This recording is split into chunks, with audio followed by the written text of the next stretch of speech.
16. ആ എന്നെ ഓക്കെ. സ്കൂളിൽ നിന്ന് സെലക്ട് ചെയ്യുക ചെയ്തത് സിനിമയിലോട്ട്. സോ പഠിത്തം കണ്ടിന്യൂ ചെയ്തു. അപ്പോൾ പ്രിൻസിപ്പൾ വഴിയാണ് സിനിമയിലോട്ട് വരുന്നത്. So the only thing Nalini miss the principal of Harishree Vidyanidhi ആകെ എന്നോട് പറഞ്ഞൊരു കാര്യം, സ്റ്റഡീസ് സഫർ ചെയ്യരുത്, go ahead and do what you need to എന്നുള്ളത്. So that always remained. അതൊരു ഇൻസ്ട്രക്ഷനായിട്ട് റിമെയിൻ ചെയ്തു. അതുകൊണ്ട് തന്നെ സ്റ്റേറ്റ് റാങ്ക് വാങ്ങിക്കാൻ പറ്റി ഡിഗ്രി ലെവലിലും. അത് തന്നെയായിരുന്നു എല്ലാ സ്ഥലത്തും കിട്ടിയ ഇൻസ്ട്രക്ഷൻ. അടുത്ത പ്രചോദി നികേതൻ കോളേജിൽ പഠിക്കാൻ പോകുമ്പോഴും അവിടുത്തെ പ്രിൻസിപ്പൾ അന്ന് പറഞ്ഞു, അഡ്മിഷൻ എടുക്കുന്നത് കൊള്ളാം, പക്ഷേ സിനിമയിൽ അഭിനയിച്ച് ക്ലാസ് അറ്റൻഡ് ചെയ്യാൻ പറ്റില്ലെങ്കിൽ അതുപോലും നമുക്ക് ക്ഷമിക്കാം, പക്ഷെ മാർക്സ് സഫർ ചെയ്യരുത്. So that was always the condition. Okay. അപ്പോൾ അതുകൊണ്ട് പഠിപ്പും അഭിനയവും ഒരുമിച്ച് വളരെ സ്മൂത്തായിട്ട് നടന്നു. സ്കൂളിൽ നിന്ന് അങ്ങനെ പറഞ്ഞ പോലെ വീട്ടിൽ നിന്നും അച്ഛനും അമ്മയും അത് തന്നെ പറയുണ്ടായിരുന്നോ? അവർക്കൊന്നും പറയേണ്ടി വന്നിട്ടില്ല. ഞാൻ എപ്പോഴും ഒരു പഠിപ്പിസ്റ്റായിരുന്നു, ഒരു പുസ്തക പുഴുവായിരുന്നു. കോളേജിൽ നിന്നും സ്കൂളിൽ നിന്ന് അവരുടെ സൈഡിൽ നിന്ന് പറയേണ്ടത് പറയുന്നു. എൻ്റെ പേരൻസിന് അറിയാം, എന്നെ ചില സമയത്ത് കുറച്ച് നേരം ഒരു ബ്രേക്ക് എടുക്കുക, കുറച്ച് നേരം വന്ന് ടി വി കാണുമെന്ന് പറയേണ്ടി വരുന്നൊരു സിറ്റുവേഷനൊക്കെ ഉണ്ടായിട്ടുണ്ട്. ബിക്കോസ് ബോർഡ് എക്സാംസ്, ICSE എക്സാംസിന് മുമ്പൊക്കെ ഒരു ഒബ്സഷൻ ലെവലിലോട്ട് പോവും എന്തെങ്കിലും ചെയ്യുമ്പോൾ. ഭയങ്കര എക്സ്ട്രീമിസ്റ്റ് ആണ്. അപ്പൊ അത് എന്തെടുത്താലും ആ ഒരു ലെവലിലായിരിക്കും അല്ലേ? whether it is studies, anything. Okay. അത് ബേസിക് നേച്ചറിലുള്ളൊരു കാര്യമാണ്. ഒരു ഭയങ്കര ഡെഡിക്കേഷൻ. ഡെഡിക്കേഷൻ കൂടി പോകും. പിന്നെ ഒബ്സഷന്റെ ലെവലിലോട്ട് പോകും. ഭയങ്കര എക്സ്ട്രീമിസ്റ്റ് ആണ്. അപ്പോൾ ഒരു ഹെൽത്തി കോമ്പറ്റീഷൻ ഫീൽ ചെയ്യാറുണ്ടോ ബിറ്റ്വീൻ നിങ്ങളുടെ ഫ്രണ്ട്സിന്റെ ഇടയിൽ? No, I don't believe in competition because I don't believe in comparison. Okay. Because ഒന്ന് എനിക്ക് ഒരാളെയും മറ്റൊരാളെയും അല്ലെങ്കിൽ ഏതൊരു സാധനവും മറ്റൊരു സാധനവുമായിട്ട് നമുക്ക് കമ്പയർ ചെയ്യാൻ പറ്റില്ല എന്നുള്ളതാണ് എൻ്റെ കാഴ്ചപ്പാട്. സോ അത് ഒരു ഭയങ്കര നെഗറ്റീവായിട്ടുള്ളൊരു മെൻറ്റൽ ട്രേറ്റ് ആയിട്ടാണ് എനിക്ക് തോന്നിയിട്ടുള്ളത്. ഇപ്പോൾ കമ്പാരിസൺ കൊണ്ട് എന്താ ഗുണം എനിക്ക് മനസ്സിലായിട്ടില്ല. ഓക്കെ. Like why compare? അപ്പോൾ നമ്മുടെ ലോകത്തെ എല്ലാം കമ്പാരിസൺ ബേസ്ഡ് ആണ്. ഇപ്പോൾ സ്കൂളിംഗ് മുതൽ നമ്മൾ റാങ്ക് സിസ്റ്റം ആണെങ്കിലും നമ്മൾ മാർക്സ് കമ്പയർ ചെയ്യും, നമ്മൾ പെർഫോമൻസസ് കമ്പയർ ചെയ്യും. ഇപ്പോൾ അവാർഡ്സ്, എന്ത് ബേസിസിലാണ് നമ്മൾ ആക്ടേഴ്സിനൊക്കെ അവാർഡ്സ് കൊടുക്കുന്നത്? അവരെല്ലാവരും ഒരു റോളല്ലല്ലോ പ്ലേ ചെയ്തത്. ഇപ്പോൾ ഒരു റോള് 4 ആക്ടേഴ്സിനെ കൊണ്ട് ആ റോൾ ചെയ്യിപ്പിച്ചിട്ട് ആരാണ് ആ റോൾ ഏറ്റവും നന്നായിട്ട് ചെയ്തതെന്ന് ചോദിച്ചാൽ പിന്നെയും ഒരു ബന്ധമുണ്ട്. ഇത് ഏതോ ഡിഫറെൻ്റ് ആയിട്ടുള്ള ജോണേഴ്സിൽ ഡിഫറെൻ്റ് ആയിട്ടുള്ള ക്യാരക്ടേഴ്സ് പ്ലേ ചെയ്ത് ഏതൊക്കെയോ ആക്ടേഴ്സിന് ആരൊക്കെയോ വിലയിരുത്തുന്നു, എന്നിട്ട് അതിന് അവാർഡ് കൊടുക്കുന്നു. It's unnecessary. You don't believe in that? I'm saying it doesn't make sense to me. Okay. അവാർഡ്സ് കിട്ടുമ്പോൾ എല്ലാവർക്കും രസമാണ്, because it boost your career, it makes you more popular and all that. പക്ഷെ I don't understand the criteria. അതായത് എങ്ങനെ compare ചെയ്യുന്നത്? അതായത് ഇന്ന സിനിമയിൽ ഇന്ന റോള് ചെയ്ത ആളെയും മറ്റ് സിനിമയിൽ വേറൊരു റോള് ചെയ്ത ഒരാളെയും ഇത് 200 അങ്ങനത്തെ പെർഫോമൻസസ് വെച്ച് അതിൽ ഷോർട്ട് ലിസ്റ്റ് ചെയ്ത് ഈ 4 പേരിൽ ഇന്ന ആൾക്കാണ് അവാർഡ് എന്ന് പറയുമ്പോൾ ഓൺ വാട്ട് ബേസിസ് അല്ലേ? ലൈക്ക് അവരെല്ലാവരും വേറെ വേറെ റോൾസ് അല്ലേ ചെയ്തത്. അറ്റ്ലീസ്റ്റ് സ്കൂളിൽ നിങ്ങളെല്ലാവരും ഒരു സബ്ജക്റ്റ് പഠിച്ചു, നിങ്ങളെല്ലാവരും ഒരേ ക്വസ്റ്റ്യൻ പേപ്പറിന് ആൻസർ കൊടുത്തു, അതിൽ ബെസ്റ്റ് വന്ന ഒരാൾക്ക് ഓക്കെ ക്ലാസ്സിൽ ഫസ്റ്റ് ഇറ്റ്സ് ഓൾ സെയിം. അല്ലെങ്കിൽ 100 മീറ്റർ റേസിൽ എല്ലാവരും ഓടി 100 metre race, same distance, same environment, same climate, നിങ്ങൾ ഓടി, same category, weight category, same age group അല്ലേ? ഇതൊന്നുമില്ലാതെ ആർട്ട്, എൻ്റെ അഭിപ്രായത്തിൽ ആർട്ട് അല്ലെങ്കിൽ പേഴ്സണാലിറ്റി അല്ലെങ്കിൽ അങ്ങനത്തെ കോമൺ അല്ലാത്ത കാര്യങ്ങളിലൊക്കെ ദർ ഇസ് നോ കമ്പാരിസൺ. അപ്പോൾ ഒരു ബേസിക് ക്രൈറ്റീരിയ വേണ്ടേ കമ്പയർ ചെയ്യാൻ? എന്താണ് അതിൻ്റെ ക്രൈറ്റീരിയ? ഇവർ നോക്കുന്നത് ആ ക്യാരക്ടറിൻ്റെ ഓരോ ക്യാരക്ടറിലാണെങ്കിൽ ഏറ്റവും സ്ട്രെങ്ത് ആയിട്ടുള്ള ഏതെങ്കിലും ഒരു ക്യാരക്ടർ അല്ലെങ്കിൽ ഭയങ്കര പവർഫുൾ ആയിട്ടുള്ള ഒരു character and the way she or he portray ചെയ്തിരിക്കുന്ന ഒരു ഇതിൻ്റെ അതിൻ്റെ ഒരു ഡെപ്ത് അത് വെച്ചിട്ടായിരിക്കാം ആ ഒരു. അതെ, പക്ഷേ that is not based on another person's portrayal of another character which has a different depth in the script itself.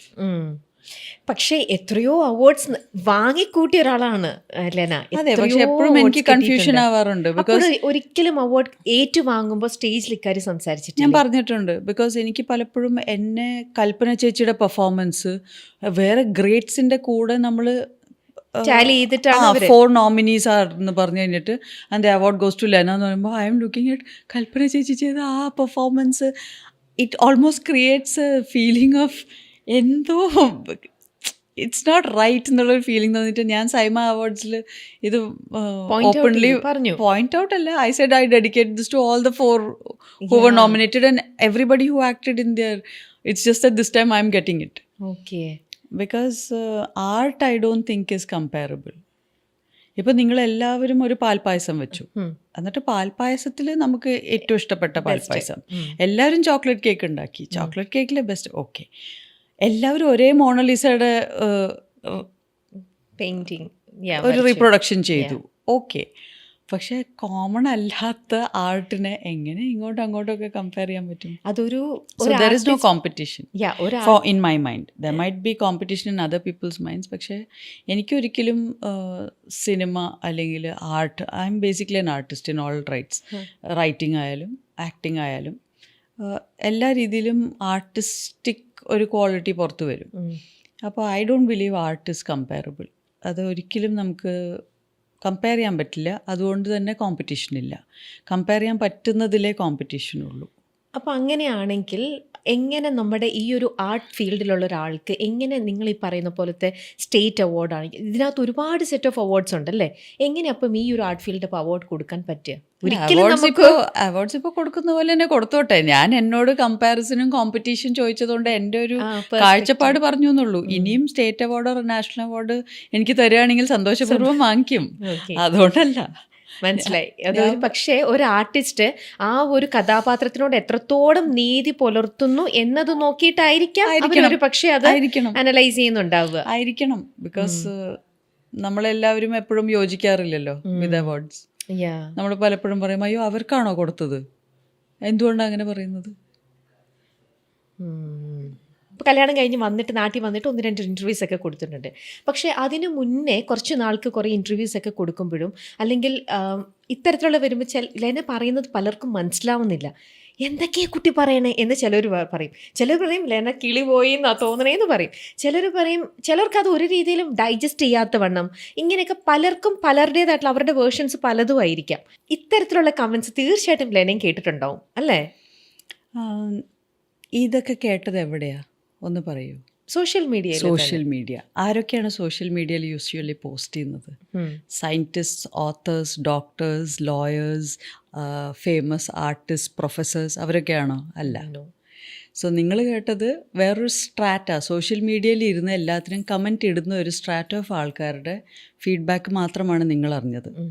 ഞാൻ അറിഞ്ഞത് fighter pilots, astronauts, scientist, writers, authors, poets, ഭയങ്കര വേറെ മേഖലകളിൽ വർക്ക് ചെയ്യുന്ന ഒരുപാട് ആൾക്കാർ വളരെ പ്രോത്സാഹിപ്പിച്ചുകൊണ്ട് thank you for writing such a book, ഈ ബുക്ക് വായിച്ചിട്ട് ഇൻ്റർവ്യൂസ് കണ്ടിട്ട് അവരുടെ ലൈഫ് മാറി എന്ന് പറഞ്ഞിട്ട് thank you so much, it brought so much clarity to my life. എനിക്ക് ഒരുപാട് സാന്ത്വനം കിട്ടി, എനിക്ക് ഒരുപാട് എൻ്റെ ലൈഫിലേക്ക് ഒരു മാർഗനിർദ്ദേശം കിട്ടി. കുറേ ആൾക്കാർക്ക് സ്പിരിച്വലി അവരുടെ സ്പിരിച്വൽ സെർച്ച് കണ്ടിന്യൂ ചെയ്യാനുള്ള ധൈര്യം കിട്ടി. ഇങ്ങനത്തെ ഫീഡ്ബാക്കാണ് എനിക്ക് പേഴ്സണലി കിട്ടിയത്. ഇവിടെ ഉണ്ടായ കോലാഹലവും ഈ പറഞ്ഞ സോഷ്യൽ മീഡിയയിൽ കമൻ്റ് ഇടുന്ന പിന്നെ ട്രോളന്മാർ എല്ലാവരും ചെയ്ത ഒരു ഉപകാരം എന്ന് പറയുന്നത്, ഇവർ ബഹളം വെച്ചതുകൊണ്ട് സാധാരണ സോഷ്യൽ മീഡിയ അധികം ശ്രദ്ധിക്കാത്ത ഈ വേറെ മേഖലയിലുള്ള ആൾക്കാരൊക്കെ ഒന്ന് ശ്രദ്ധിച്ചു. അവർ അവയർനെസ് ക്രിയേറ്റ് ചെയ്തു. ഇവരിവിടെ വെച്ച ബഹളം കാരണം ഒരുപാട് അവയർനെസ് ഉണ്ടായി. അത് കാരണം എൻ്റെ book the autobiography of God all India Amazon national best seller ലിസ്റ്റിലെത്തി. ബെസ്റ്റ് സെല്ലർ ലിസ്റ്റിലെത്തിയിട്ട് പെൻഗ്വിൻ ബുക്സ് അത് ടേക്ക് ഓവർ ചെയ്തു. സോ പെൻഗ്വിൻ ബുക്സ് പബ്ലിഷ് ചെയ്തു ബുക്ക്. അതിനുശേഷം ഇപ്പോൾ DC ബുക്സ് മലയാളത്തിൽ ദൈവത്തിൻ്റെ ആത്മകഥ എന്ന പേരിൽ പ്രകാശ് ചങ്ങമ്പുഴ ട്രാൻസ്ലേറ്റ് ചെയ്തിട്ടുള്ള കോപ്പി ഇറക്കി.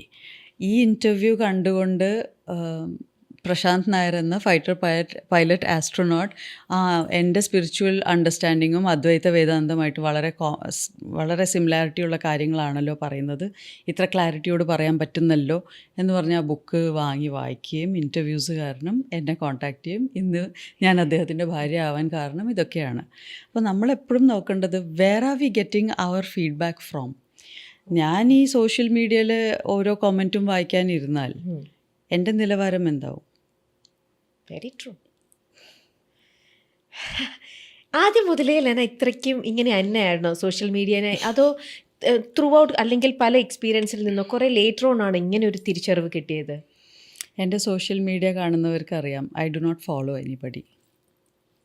എൻ്റെ സോഷ്യൽ മീഡിയ പേജിൽ I don't follow any one on Instagram, I do not follow any one on Facebook, and it has always been so. Why? It's a one-way traffic. I am an influencer. I am not being used by social media. I post on social media. I do not sit and watch social media. Because social media is a tool for business, really. അത് ആൾക്കാർക്ക് ഇതുവരെ മനസ്സിലായിട്ടില്ല. It's A business tool. അത് use ചെയ്യുന്നവർ വളരെ successful ആയിട്ട് അത് use ചെയ്യാറുണ്ട്. അവരവരുടെ മാർക്കറ്റിങ്ങിന് വേണ്ടിയിട്ടാണ് അത് യൂസ് ചെയ്യുന്നത്. ദിവസം മുഴുവനും ഇരുന്ന് റീൽസ് സ്ക്രോൾ ചെയ്യുന്നവർ അവരുടെ ലൈഫ് ടൈം വേസ്റ്റ് ചെയ്തുകൊണ്ടിരിക്കുകയാണ്. ഇത് നമ്മൾ പറയേണ്ട ഒരു അവയർനെസ് കാര്യം തന്നെയാണ്. അവർ കമ്പയർ ചെയ്തുകൊണ്ടിരിക്കുന്നു അവരുടെ ലൈഫ്. ഇവരവിടെ പോയി, ഇവിടെ പോയി, ട്രാവൽ ചെയ്തു, എനിക്ക് അവിടെ പോകണം, ഇവരിങ്ങനത്തെ ഡ്രസ്സ് ഇട്ടു, എനിക്ക് അങ്ങനത്തെ ഡ്രസ്സ് ഇടണം. നമുക്കറിയാം നമ്മുടെ മിക്ക ഡ്രസ്സസും സ്പോൺസേർഡാണ്, നമ്മുടെ ഔട്ട്ഫിറ്റ്സ് സ്പോൺസേർഡാണ്, നമ്മുടെ സ്റ്റൈലിസ്റ്റ് ചെയ്യുന്നതാണ്. ഇതെല്ലാം കൂടെ ഒരാൾക്ക് വീട്ടിലിരുന്നുകൊണ്ട് ഈ ഡ്രസ്സിന് പൈസ ചിലവാക്കി, ഈ ഓർണമെൻറ്റ്സിന് ചിലവാക്കി, മേക്കപ്പ് ചെയ്ത്, ഹെയർ ചെയ്ത് ഇങ്ങനെ നടക്കാൻ പറ്റില്ല in real life. But they think it is real life. ഈ സോഷ്യൽ മീഡിയയുടെ അടിമകൾ എന്ന് ഞാൻ പറയും, അടിമ അല്ലെങ്കിൽ വിക്റ്റിമായി പോവുകയാണ്, എസ്പെഷ്യലി യങ്ങർ ജനറേഷൻ. അവരുടെ വിചാരം സോഷ്യൽ മീഡിയയിൽ കാണുന്നതാണ് റിയൽ ലൈഫ് എന്നാണ്. അത് റിയൽ ലൈഫ് അല്ല. അത് നമുക്കറിയാം, ബിക്കോസ് നമ്മൾ സ്ക്രീനിൻ്റെ ഇപ്പുറം നിൽക്കുന്ന ആൾക്കാരാണ്. സോ ഞാൻ സോഷ്യൽ മീഡിയ ഒട്ടും ഫോളോ ചെയ്യാത്ത ഒരാളാണ് തുടക്കം മുതൽ. ഞാനിതിൽ ഇരുന്ന് സ്ക്രോൾ ചെയ്യുന്നില്ല. എനിക്ക് എന്തെങ്കിലും ഫീഡ്സ് പോപ്പപ്പ് ആവുന്നുണ്ടെങ്കിൽ ഞാൻ എന്തെങ്കിലും പോസ്റ്റ് ചെയ്യാൻ പോകുമ്പോൾ ഐ മൈറ്റ് സീ സംതിങ്. അല്ലാതെ I don't have the time and energy to sit and scroll on social media. വേറെ ഇഷ്ടംപോലെ പണിയുണ്ട് നമുക്കിവിടെ ചെയ്യാൻ. സോഷ്യൽ മീഡിയ ഡെയിലി സ്ക്രോൾ ചെയ്തുകൊണ്ടിരിക്കുന്ന ആൾക്കാരുടെ തലച്ചോറ് ആക്ച്വലി ന്യൂറോണൽ കണക്ഷൻസ് കുറഞ്ഞുകൊണ്ടിരിക്കുകയാണ്. അത് ക്ലിനിക്കലി പ്രൂവൻ ആണ്.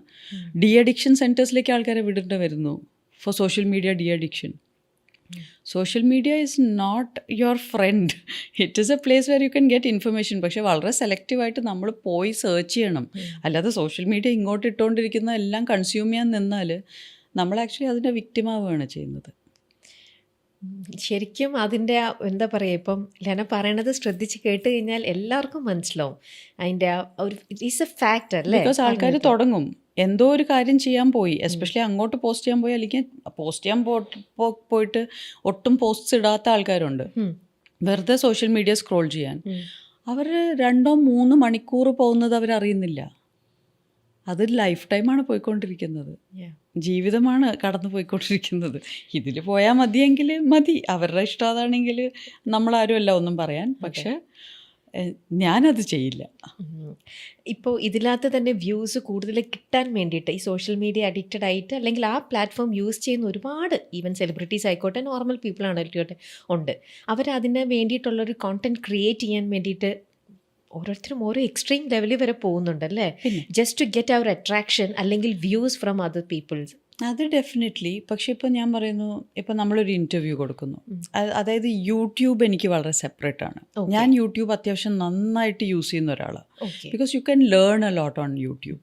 നമുക്ക് ഇപ്പോൾ കുക്കിംഗ് മുതൽ ഏതൊരു കാര്യത്തിനും യു വാണ്ട് ആൻ ആൻസർ. ഈ ഇന്ന സോക്കറ്റ് ഫിറ്റ് ചെയ്യേണ്ടത് എങ്ങനെയാണ്, ഇന്ന വാക്യൂം ക്ലീനറിൻ്റെ ഒരു പാർട്ട് നമ്മളിത് എറർ കാണിക്കുന്നു, anything you can get it on YouTube. ഇപ്പോൾ നമുക്ക് ഞാൻ വാസ്തുവിൻ്റെ കോഴ്സ് ചെയ്തത് യൂട്യൂബിലാണ്. ഇപ്പോൾ നമ്മുടെ interviews it gives value to people. അത് കേട്ടാൽ അവരുടെ ലൈഫിൽ എന്തെങ്കിലും ഒരു പോസിറ്റീവ് ചേഞ്ച് വരുത്താവുന്ന ഇഷ്ടംപോലെ കോണ്ടന്റ് ഉണ്ട്. വേറെസ് ഞാൻ പറയുന്നത് സോഷ്യൽ മീഡിയ, അതിൽ ഞാൻ യൂട്യൂബ് അങ്ങനെ ഇൻക്ലൂഡ് ചെയ്യുന്നില്ല. ഈ Instagram, Facebook and many others like that, അങ്ങനത്തെ ഇഷ്ടംപോലെ വെറുതെ ചാറ്റിംഗ് ആപ്സ്, ഈവൻ വാട്സാപ്പ് പോലും ആൾക്കാർ ഭയങ്കരമായിട്ട് മിസ്യൂസ് ചെയ്യാറുണ്ട്. ഡെയിലി വെറുതെ ഇരുന്ന് സ്റ്റാറ്റസ് അപ്ഡേറ്റും ഈ പറഞ്ഞ വാട്സാപ്പ് ഗ്രൂപ്പ്സും 1000 ഗ്രൂപ്പിൻ്റെ ഭാഗമാവുക, ആ ഗ്രൂപ്പിലെ എല്ലാ ചർച്ചകളും കേട്ടുകൊണ്ടിരിക്കുക. Waste of time. Instagram post reels നോക്കിക്കൊണ്ടിരിക്കുക, യൂട്യൂബിൽ പോയിട്ട് ഷോർട്സ് നോക്കിക്കൊണ്ടിരിക്കുക. അതേ സമയത്ത് യൂട്യൂബിൽ വാല്യുബിൾ ലോങ് കണ്ടൻറ് ഉണ്ട്. ഈ ലോങ് കോണ്ടൻറ്റ് നമുക്ക് സഹിക്കാൻ പറ്റാത്ത ലെവലിലോട്ട് പോകുന്നത് ബിക്കോസ് നമ്മുടെ ബ്രെയിൻ 3 സെക്കൻഡ് റീൽസിൽ അഡിക്റ്റഡായി. അപ്പം 3 സെക്കൻഡിന് മുകളിൽ പോകുമ്പോൾ അറ്റൻഷൻ ഡെഫിസിറ്റ് വരുന്നു. അതിപ്പോഴത്തെ ഒരു വലിയ പ്രശ്നമാണ്. ആൾക്കാർക്ക് അറ്റൻഷൻ ഡെഫിസിറ്റാണ് ഇപ്പോൾ പ്രശ്നം. 5 മിനിറ്റ് സംസാരിച്ചുകൊണ്ടിരിക്കുന്ന ഒരു കാര്യം കേട്ടിരിക്കാൻ വയ്യ. അതൊരു ADHD പോലത്തെ ഒരു സിറ്റുവേഷനിലോട്ടാണ് പോയിക്കൊണ്ടിരിക്കുന്ന ആൾക്കാരുടെ ബ്രെയിൻസ്. ഈ സോഷ്യൽ മീഡിയയിൽ ഇപ്പം കുറച്ച് പേര് ഇപ്പം ഞാനും ഈ പറയുന്ന പോലെ സോഷ്യൽ മീഡിയ ഒരു അഡിക്ഷൻ ഉള്ള ഒരാളല്ല. അപ്പം എനിക്ക് ഈ പറയുന്നതിനോട് ഞാൻ പൂർണ്ണമായിട്ടും യോജിക്കുന്ന ഒരു വ്യക്തിയാണ് പേഴ്സണലി. അപ്പം പക്ഷേ എൻ്റെ അടുത്ത് തന്നെ പലരും പറഞ്ഞിട്ടുണ്ട്, ഇന്നത്തെ ലോകം ഫുൾ മാറിയിരിക്കണു, നീ ഇങ്ങനെ ആവരുത്, യു ഷുഡ് ബി ആക്റ്റീവ്. ഇതിനകത്ത് ഇങ്ങനെ നിന്നില്ലെങ്കിൽ നമ്മൾ ഒറ്റപ്പെട്ടു പോവും. അപ്പം നമ്മൾ എപ്പോഴും ഇതിൽ നിന്നാൽ മാത്രമേ, സോഷ്യൽ മീഡിയ ആണ് ഇന്നിപ്പോൾ ടെക്നോളജി ഭയങ്കര തരംഗം, ഇത് ഇപ്പോൾ ബൂമായിട്ട് നിൽക്കുന്നത്, നമ്മൾ അതിൽ എത്രത്തോളം ആക്റ്റീവായിട്ട് നിന്നാൽ മാത്രമേ നമുക്ക് നമ്മുടെ അവിടെ ഒരു സ്പേസ് ഉണ്ടാവുള്ളൂ. അതാ ഞാൻ പറഞ്ഞത്, അതൊരു ജോലിയാണ്, അതൊരു തൊഴിലാണ് അല്ലേ. നമ്മളിവിടെ സോഷ്യൽ മീഡിയയിൽ, അതായത് യൂട്യൂബിൽ പോസ്റ്റ് ചെയ്യാൻ വേണ്ടിയിട്ടുള്ളൊരു വളരെ പ്രൊഫഷണൽ ഇൻ്റർവ്യൂ എടുത്തുകൊണ്ടിരിക്കുകയാണ്. നമ്മൾ സമയവും സന്ദർഭവും എല്ലാം യൂട്ടിലൈസ് ചെയ്ത് നമ്മളൊരു വളരെ ഇമ്പോർട്ടൻറ്റ്, ഇപ്പോൾ എസ്പെഷ്യലി ന്യൂസ്, ഇൻ്റർവ്യൂസ്, പോഡ്കാസ്റ്റ്, ഇതൊക്കെ യൂട്യൂബിലാണ്. നമുക്ക് ഷോർട്ട് കണ്ടന്റിൽ ഇതിൽ കാര്യമില്ല. So we are spending a lot of energy, time and money on this. അതുപോലെ അല്ലാതെ വെറുതെ കണ്ടന്റ് ക്രിയേറ്റ് ചെയ്യാൻ വേണ്ടിയിട്ട് നമ്മൾ എന്തെങ്കിലും കാണിച്ചു കൂട്ടുന്നതിൽ അർത്ഥമില്ലല്ലോ. So you are already doing that അല്ലേ, you are already part of the mainstream social media. അതിലും കൂടുതൽ ഡെയിലി നമ്മളിട്ട് ഓരോ സെൽഫി ഇൻസ്റ്റാഗ്രാമിൽ ഇടുന്നതുകൊണ്ട് എന്താ ഗുണം? ആ രീതിയിലാണ് ആക്റ്റീവ് ആവാൻ പറയുന്നതെങ്കിൽ I would say it's a waste of time. What you are doing now is very professional and very helpful and actual work, actual influencing. And എനിക്ക് തോന്നുന്നു ഓൾറെഡി അത് ചെയ്തുകൊണ്ടിരിക്കുകയല്ലേ.